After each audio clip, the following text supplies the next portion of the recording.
Lena was a young woman with dreams too big for the small town she lived in. Working as a waitress at a busy diner, she had always tried to make the best of her life. But every day felt like a constant struggle. She worked long hours, often with little to no tips, and barely managed to cover her rent and basic expenses. Her family lived far away, and the guilt of not being able to help them weighed heavily on her heart. Her mother had fallen ill, and her father was too old to work. They depended on Lena, but she could only send them small amounts of money when she could. Yet, no matter how hard she worked, it was never enough. One evening, after a particularly difficult day at the diner, Lena stood in the back kitchen, wiping the sweat off her forehead. The shift was nearly over, but she felt empty, both physically and emotionally. Her stomach had been growling for hours, but there was never enough time for a proper meal. She glanced at the leftover plates on the counter.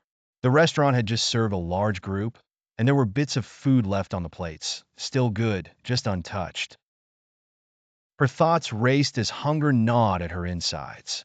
She had always been taught that stealing was wrong, but what was she supposed to do?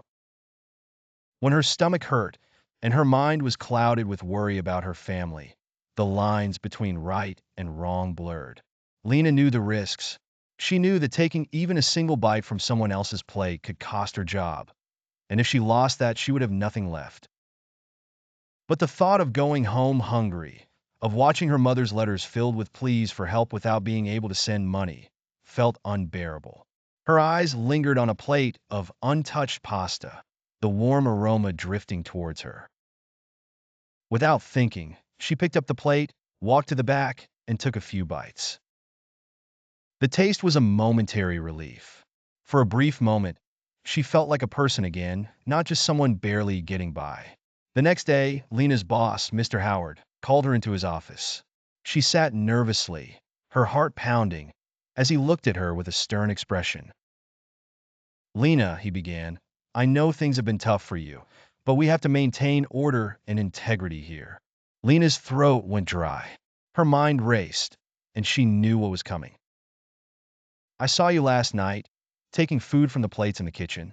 I don't know what's going on, but you can't do that. I'm letting you go today." Lena's world collapsed. She tried to explain, to beg for another chance, but Mr. Howard's decision was final. The weight of her actions hit her hard, but it was the unbearable thought of losing her only source of income that made her want to sink into the floor.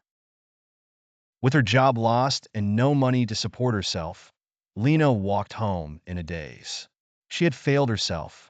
The guilt of stealing, of breaking her own moral code, gnawed at her, but what hurt more was the fact that she had no way to help her family now. When she arrived home, there was a letter from her mother. It was filled with words of love and hope, but Lena could barely read it through her tears.